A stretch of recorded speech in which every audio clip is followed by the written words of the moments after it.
We're grateful for who God is. That list of names given, holy and mighty and all of that, that's just the beginning of things. When Jesus was jousting with the Pharisees, Jesus made it clear to them that when you start talking about me, you're talking about something that surpasses Abraham. Because before Abraham was, he said, my name is I am. In other words, when you open up the book to look at all of the good things that a person can possibly be mighty and triumphant and awesome and holy, he says that that's just the beginning of it. He had to close the book. Who I am, America. Who I am, America. I'm DJ D.O.C. Well, of course, that's not my real name. Real name, Carl Kincaid. Grew up in a household of two parents. I had one younger brother and, a younger sister. Coming up, raised in the church. Raised in the church, man, and my story is it's not, it might be different, then it might be similar to some other people. I didn't grow up in poverty. I had two parents that worked, two parents that cared for me, two parents that raised me up in the church. The Bible talks about train up a child in the way they should go. That way, when they're older, they won't depart from it. So coming up, growing up in the church, singing in the choir, at church Monday through Sunday, involved in the youth choir, youth activity, involved in sports. I played basketball, football, ran track. At one point in time, I was a Boy Scout. Whatever activity that you could name or whatever you could think of, I was involved in. Until my parents got a divorce in the 5th grade. And that's when things started to change. I started to struggle with identity. I didn't know who I was, but still being involved in sports and doing fairly well in school, I started to lose focus. And by the time I was in the 6th grade, grades started to drop. I started to have a lot of anger built up in me, not really knowing who I was. Wasn't hood enough for some of the black folk. It wasn't white enough for some of the white folk. So that caused me to really struggle with identity and who I was. So by the time the 7th grade hit, I got in my first fight. My first fight in the 7th grade. And I remember getting suspended from school. And when I came back to school after being suspended, I remember this feeling that I had of popularity. People started to accept. People started to like on me. I wasn't getting picked on anymore. I wasn't getting bullied anymore. So in the 7th grade, I started in a pattern of fighting. And even though I was in school, I would still do fairly well with my grade. I was still playing sports. It was still that crowd of friends that I was seeking acceptance from that led me going down the wrong path. 8th grade, still playing sports. 9th grade, I get into high school, still playing sports, but at this time, my dad moves across the country. I remember when he set us down and he told us that he was moving to Phoenix, Arizona. It crushed me. Not only was I struggling with identity due to the parents' divorce, but now my pops is leaving. You can imagine what that did to a kid. So even the anger that I had inside of me, it just increased. 9th grade, my dad moves to Arizona. I really didn't remember even crying when we left. I didn't even remember crying when we left. But sad to say, as I got older, I realized that it wasn't me being sad. The sadness that I had, I turned and internalized it, and it became even more anger. Now, even though I was angry on the inside, I was still popular as a kid because I played sports. I still did fairly well in grades. I was fairly, good at schoolwork, but I just began to get in more and more trouble. Hanging with the wrong people, being pulled one way, and just doing things that weren't a reflection on how I was raised as a youth. In the 9th grade, after my father left, I ended up dealing with feelings of anger. I ended up dealing with, the insecurity that I was having already. Him leaving made me feel rejected. Him leaving made me feel like he didn't want me. Me leaving felt like I didn't have no male role model in my life. But even though he left, my mom still did the best that she could. She wasn't working 2 jobs, but she worked 1 job all the time. She made sure that I had what I needed. She wasn't addicted to drugs. She wasn't out there in them streets. She wasn't in the hood. She just was a country girl from Hurtsboro, Alabama, that was raised up in church, that knew the right thing to do. My mom, she graduated from college, actually Knoxville College, back in, I don't know what year that was, back in 81, something like that. But she did the best that she could to raise me. In school, I remember being the popular guy. I remember doing stuff that I needed to do so that everybody would like me. And in turn, a lot of the stuff at times that people so-called like was stuff that was doing damage to me internally. Not really knowing that the habits that I was forming in school would lead to me going down a dark path. I remember being in school and so-called being the man on campus. I remember, being the basketball guy, being the football guy, and I remember just not being able to deal with anybody telling me about myself. And anytime somebody tried to tell me about myself, I would want to fight. I would get angry. I would get upset. But this is the stuff of me, in the absence of my father, how I would deal with things. I really didn't talk to anybody about the stuff that I was going through.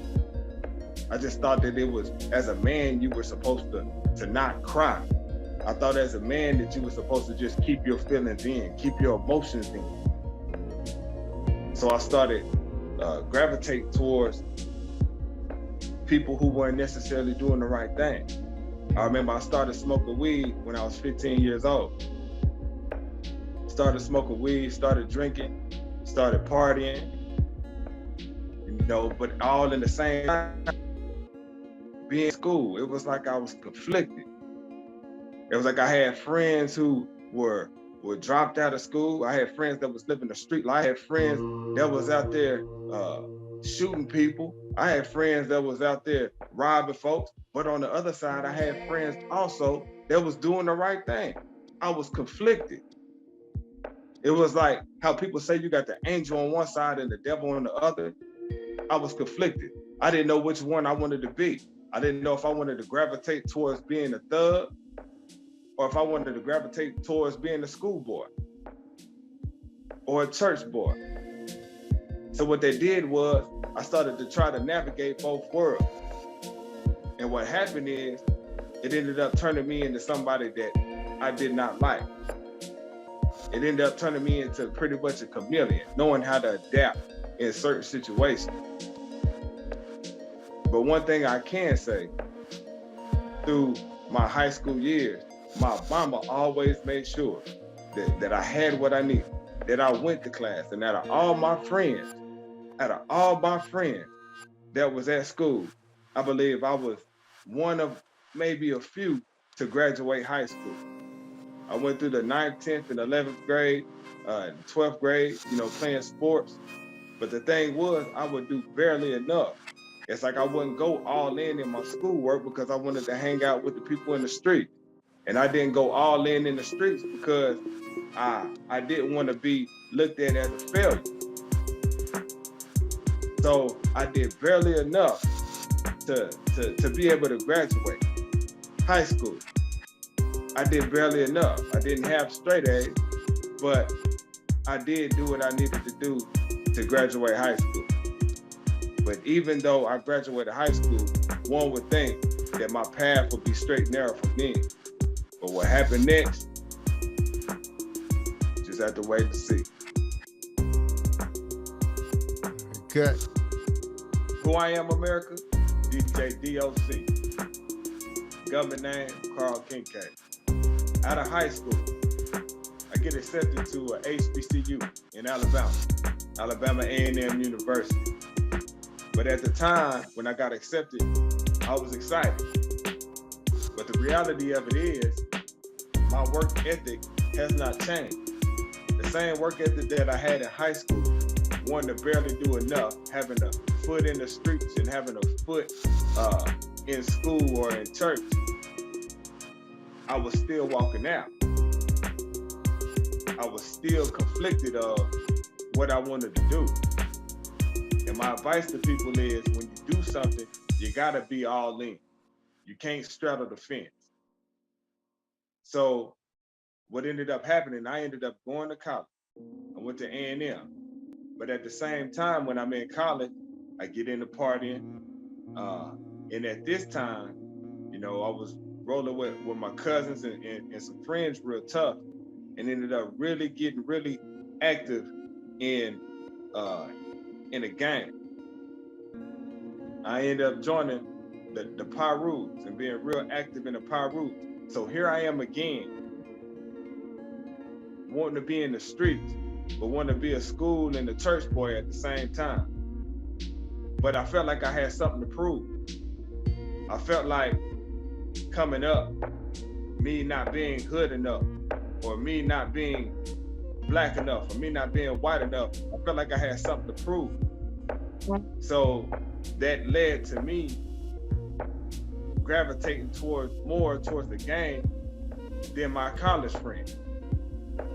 I ended up wanting to be accepted in the gang so bad that I started doing things that I knew at one point would either get me dead or locked up. I started robbing folks. I started carrying guns and toting guns and shooting at people. I started doing stuff that was totally outside of my character. Stuff that was totally outside the way my mama and my daddy raised me to be. I started going down this slope and just started digging myself deeper and deeper hole into crime and into the gang life. And just like how I had my first fight, the more acceptance that I got, the more stuff that I would do that would lead me down a very dark path. So by the time I'm 20, 21, I'm fully active gang member, a part of the Pyru. And there wasn't nothing that I wouldn't do to represent or to get status within the gang.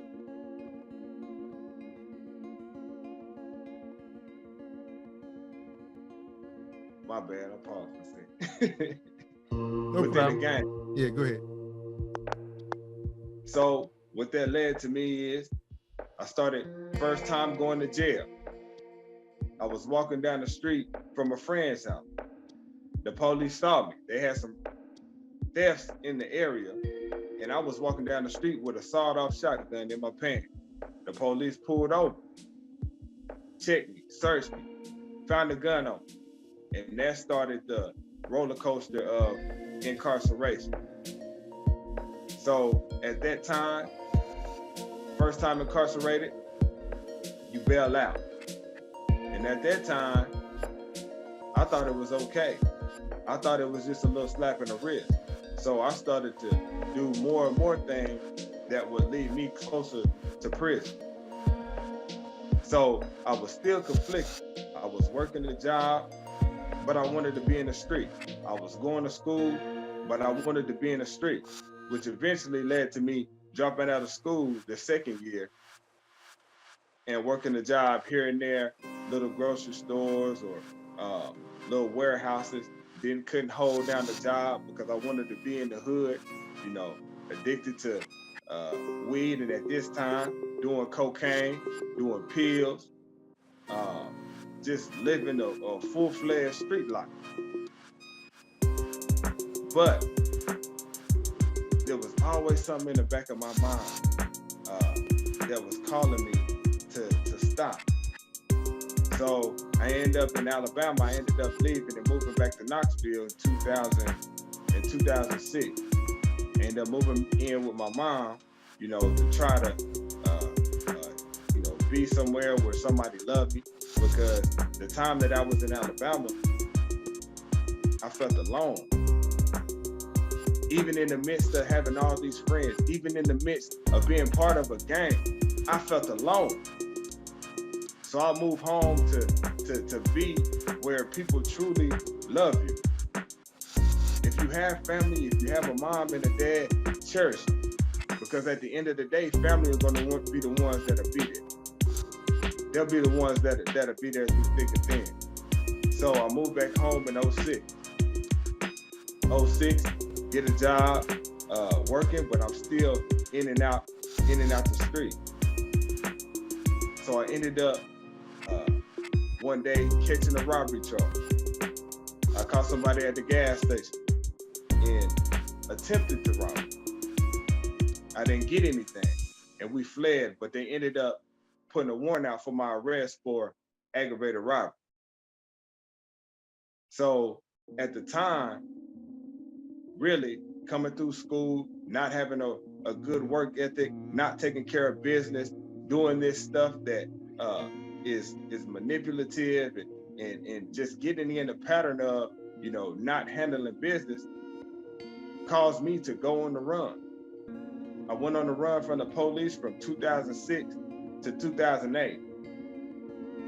While between 2006 and 2008, still just trying to live a double life. Calling myself, being in the streets one minute and trying to go to church and be in church the next minute. But one thing that I can say is through this time, it's like I started to hear God's voice. It's like something was pulling me. And it's just at the time, hanging out and doing drugs and robbing people, at the time, it just didn't feel right anymore. And all I could do was just remember the things that I was taught growing up in church. The things that, we was taught, the 10 Commandments, thou shalt not steal, thou shalt not kill. And when I look at it, I'm doing the very things that go against God and what his word says to do. So in 2008, I ended up getting caught. They ended up catching me. I went to jail for 2 months while fighting this case, and they put it off. They put the case off, the court date off 2 times, and the third time that I went to court, the witness didn't show up, so they dropped the charge. But the thing about it is, I played that role in jail, like I was Mr. Christian. I played that role in jail that, yeah, I'm gonna live for the Lord. Lord, if you just drop this charge, I promise I'm gonna live for you. I played that role like a lot of us do. But God gave me grace and he gave me mercy. And he dropped the charge and he let me go, hoping with the hopes of that I would do right. I get out. No more than a year later in 2009, I catch another robbery charge. But before I catch the robbery charge, it's like I'm trying to inch closer and closer to God. It's like I know this stuff that's happening is not cool. I'm seeing people that I know, get killed. I'm seeing people that I know go to prison for a very long time. And I know what I'm doing is not right and it's not pleasing to God. So it was a war going on in my mind. So in 2009, I was facing an eviction. So instead of me working and earning money, like most citizens do, because of a drug addiction, because being addicted to drugs, uh, I would spend the money that I got very quickly and just go out and rob somebody else or try to come up with a quick scheme to get more money. Well, what that led to me doing is in 2009, going and robbing somebody at a gas station. But see, this robbery was a little bit different because before I did it, I was playing worship music in my car. I was going to church on a regular. I was trying to do the things that God wanted me to do. It's just the pull of the enemy was just so strong. And I remember catching a robbery charge in 2009 that resulted in me going to prison. I went to prison for an aggravated robbery and ended up doing 2.5 years on an 8-year sentence. And what happened next? Gotta wait and see. Who I am, America? DJ D.O.C, also known as Carl Kincaid. But where I am today, God has completely transformed my life. When I got out of prison in 2015, man, I just started to live for Him. I told God that I wanted to surrender it all. And so when I got out of prison, just ended up living for Him, getting in the Word, seeking Him, doing things His way. I ended up getting a job. I had my own car. Of course, I had a license. Out of prison, I ended up getting married in 2016. I have a 11-year-old little girl, and also since being out, I've had a 3-year-old little girl, and also just had a little boy. And God has completely transformed my life from where I used to be to where I am now. Understanding that who I am, the things that I used to struggle with in my identity, I didn't know who I was. But since living for God and being saved and walking in the Word, He shows us who we are in Him. The Bible talks about, for He made Him to be sin for us who knew no sin, that we might become the righteousness of God in Him. So understanding that we are the righteousness of God in Christ Jesus, and understanding that He cares for you. I'm talking about He's blessed me. It's been a promotion after promotion.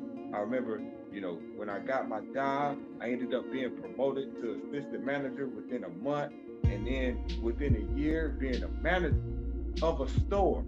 We're talking about somebody who was just in prison for an aggravated robbery is a manager of a rent-to-own store, dealing with money, dealing with checks and doing audit and stuff like that.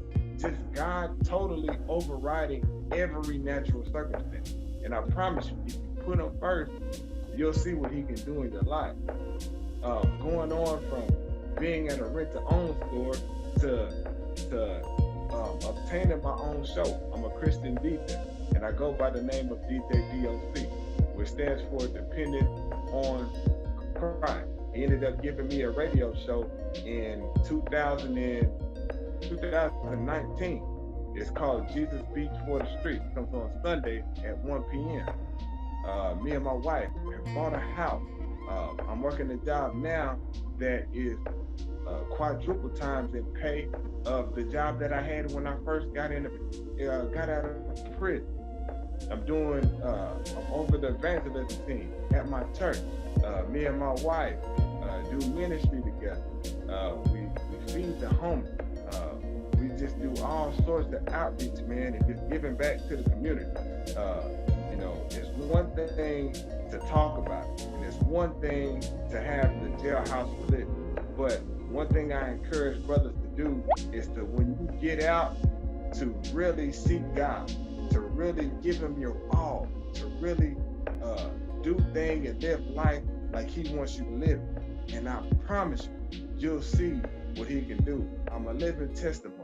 I went from being an insecure little boy to through adolescence to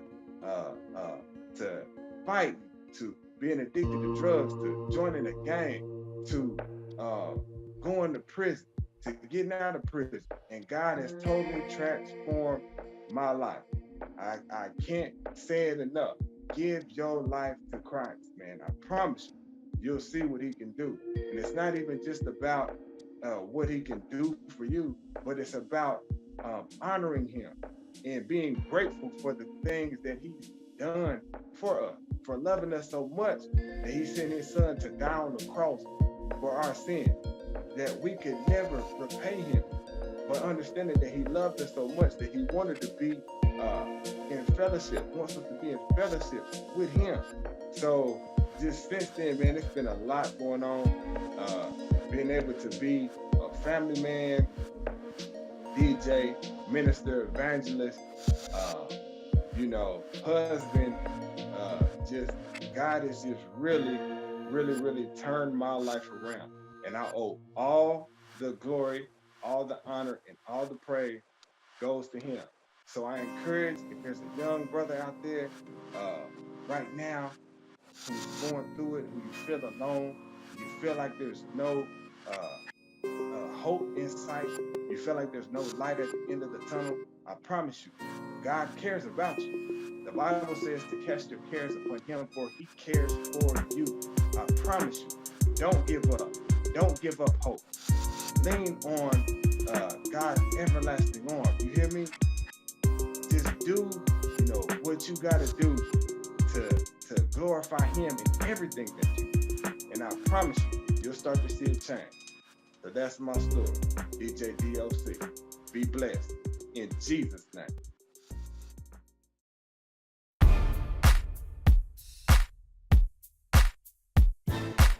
We're grateful for who God is.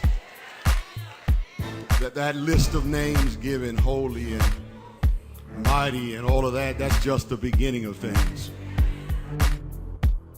When Jesus was jousting with the Pharisees, Jesus made it clear to them that when you start talking about me, you're talking about something that surpasses Abraham.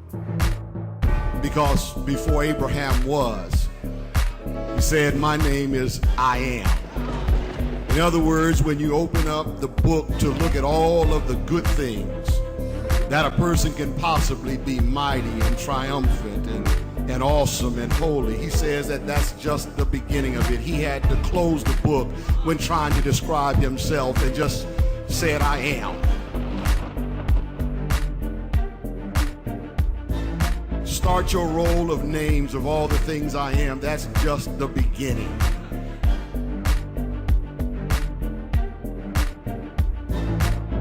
There is no single word that encompasses all that God is. That's why when you are on his side, when you make a commitment to him, you can't possibly lose.